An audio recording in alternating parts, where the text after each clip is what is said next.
श्राप देने वाली चुड़ैल और जादुई फूल। गुलशन नगर नाम एक गांव था। उस गांव में एक नदी था। पूरा गांव इस नदी पर आधारित था। गुलशन नगर में रामू अपने परिवार के साथ रहता था। रामू एक मछुआरा था। बहुत अच्छा और साफ दिल वाला व्यक्ति था। उसके गुणचारी की वजह से वो पूरा गांव में प्रसिद्ध था। रामू हर दिन उस नदी में मच्छी पकड़ने जाता था। यह उसका दिनचर्या था।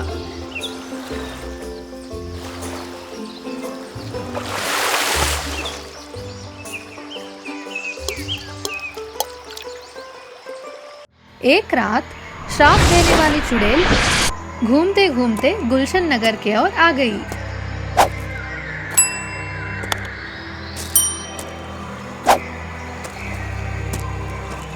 इस गांव का नदी तो बहुत सुंदर और शांत है। मैं इस नदी को श्राप देती हूँ। यह कहकर वो वहां से चली गई।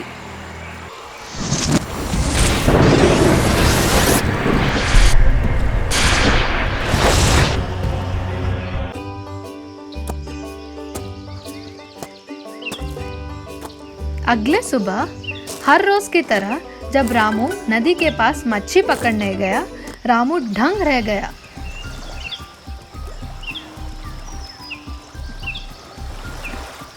हे भगवान, हमारी नदी, अब हम क्या करेंगे?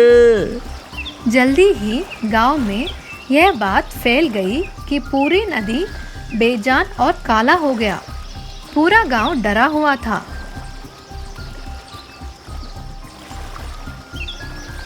उस दिन रामू घर नहीं गया। वो नदी के पास ही बैठा हुआ रो रहा था।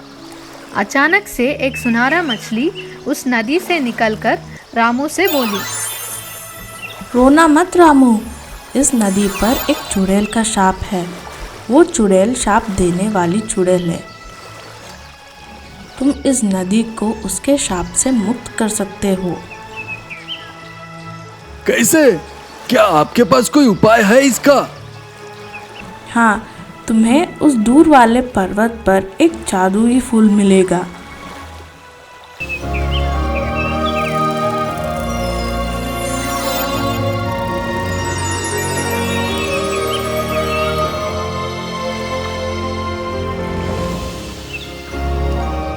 उस फूल से तुम उसका रस निकालकर इस नदी में मिलाओ। ऐसे करने पर यह नदी उस चुड़ैल के शाप से मुक्त हो जाएगा। तुम्हारा बहुत बहुत धन्यवाद। सुनहरा मछली मुस्कुराते हुए चला जाता है।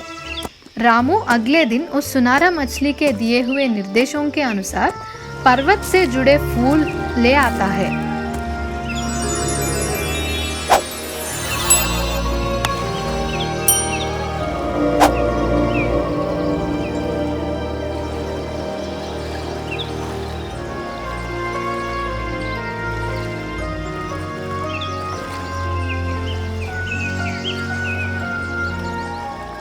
उसका रस निकालकर वो नदी में मिला देता है। तुरंत ही नदी फिर से सुंदर और जीवित हो जाता है। अब हमेशा हमेशा के लिए उस चुड़ैल का श्राप से वो नदी मुक्ति हो जाता है।